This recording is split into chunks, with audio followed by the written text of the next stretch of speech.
Now we're going to get to Brett's segment. All right. So I'm going to go into behavioral finance and some of the biases of it.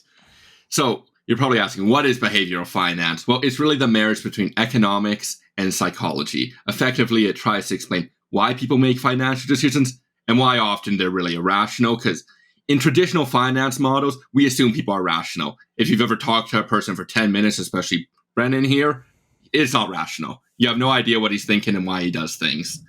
So, and behavioral finance obviously tries to fill this gap, because as we all know, humans aren't perfect, unless you're Aaron, because we all know he is perfect, but I'm not sure he's always human.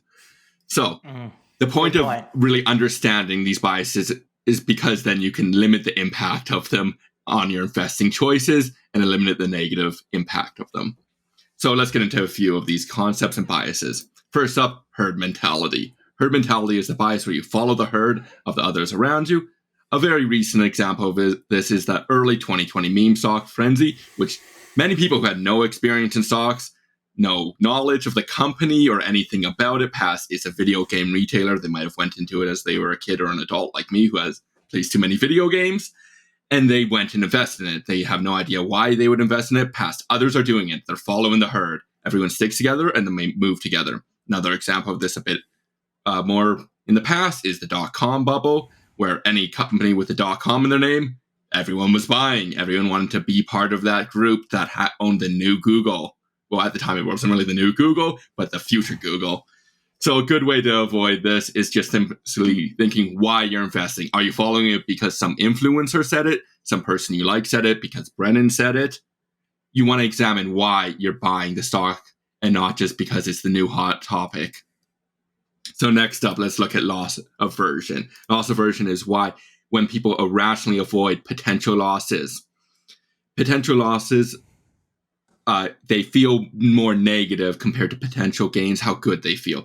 So you'll feel a lot worse when you lose, let's say, $10 than it would be to feel good from winning $10. So if you made a bet of, let's say, the $10 and Ryan bets Brennan, Ryan winning, that's pretty expected. He's going to feel all right. It's going to be good.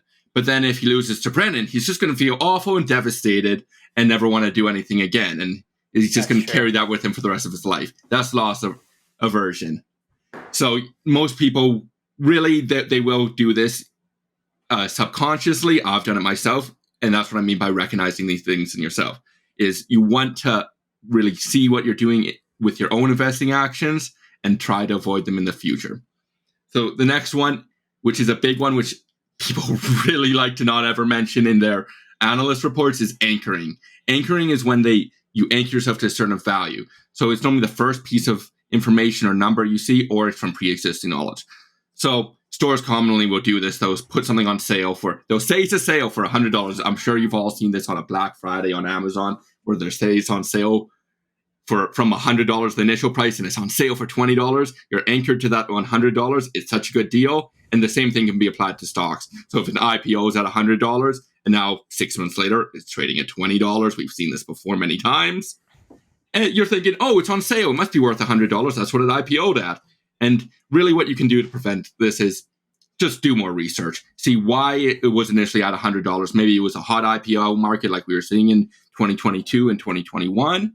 And my cat's crawling all over me right now. Always good fun there. Get him, Pixel. And yeah, so you really want to avoid being irrational, is just to check your pre-existing assumptions. You'll see this commonly as well in analyst reports. They'll anchor themselves to, let's say, Tesla is going to be $1,000 a share. They don't want to readjust. They're anchored to that $1,000 value. They don't want to make themselves look bad. And you'll see this time and time again. And they'll slowly come down as the stock comes down. And so, yeah, let's move on to overconfidence. It's probably more prevalent in young people. I all the time would hear, this stock's going to 1,000 in my undergrad.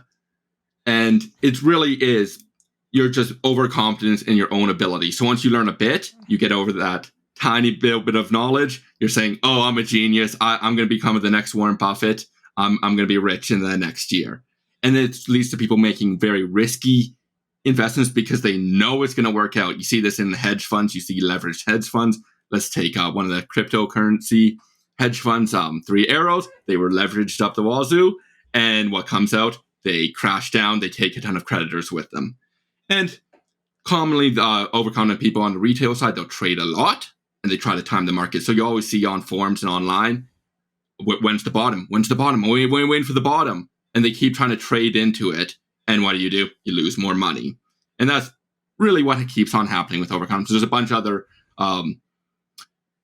effects of being overconfident, and I'm sure you'll quite commonly see them in yourself or other people.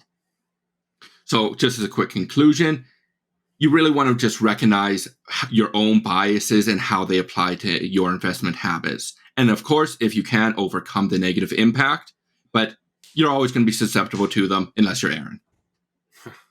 Wow. Well, thank you Sucking for your up to kind Aaron words. and Ryan. Yeah, no, I think that throwing Brennan under the bus.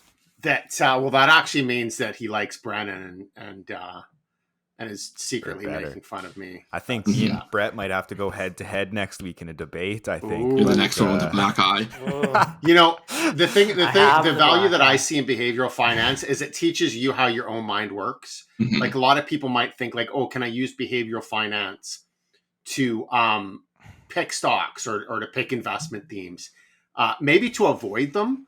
But it really, behavioral finance helps you understand how your own mind works. And it can certainly, by understanding how your own mind works, it can help you make better decisions by reviewing yourself. I mean, if you have a checklist, of the different behavioral finance biases, and you look at them from the perspective of whether or not you are making a decision based on those, I think that can be very useful in terms of keeping people out of trouble.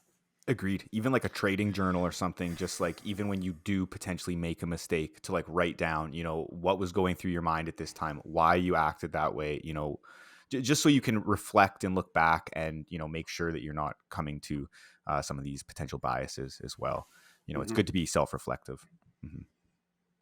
Yeah, I'll tell a quick story before we get out here. People's psychology in terms of investing and how they think about loss in some cases. I did a speech, I remember, in Calgary, and I had this woman, an elderly woman, come up to me in the middle. It was after the speech. You get surrounded. Sometimes you're getting questions. She comes up and walks up the middle, and she says, "Ryan, I'm just sick. I brought Ceramic Protection, and I'm just sick." Ceramic Protection was a company that we recommended $1 and it went to $40, right? And so I think it was in the $30 range then. And I said, I was thinking in my head, how could you possibly be sick on that? You should be extremely excited. I thought, did she somehow buy at 40 and it went, which we were not recommending to buy then. We had recommended to sell. Now she said, well, no. I bought it at $1 when you recommended it. And I said, okay, well, it's at $30 now, right? And she said, yeah, but I had it at $40. I've lost $10 per share on it. I'm just sickened by that thought. And I looked at her, the whole crowd looked at her like aghast, because she'd actually made hundreds of thousands of dollars off that one investment.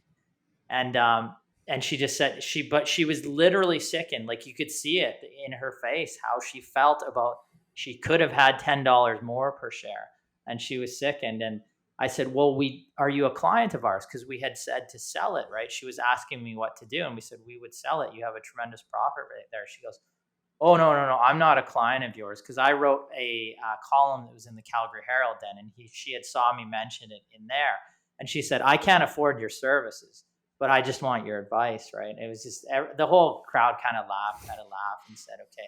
Because somebody turned to her and said, you've made several $100,000. You can probably afford their services. But it's the way people look at that. She booked a loss in her head of $10 per share when, it's, honestly, somebody that's looking at the markets like that probably shouldn't be in the markets, because it's not making them feel good when they've made a tremendous gain. If she actually had a loss, I don't know how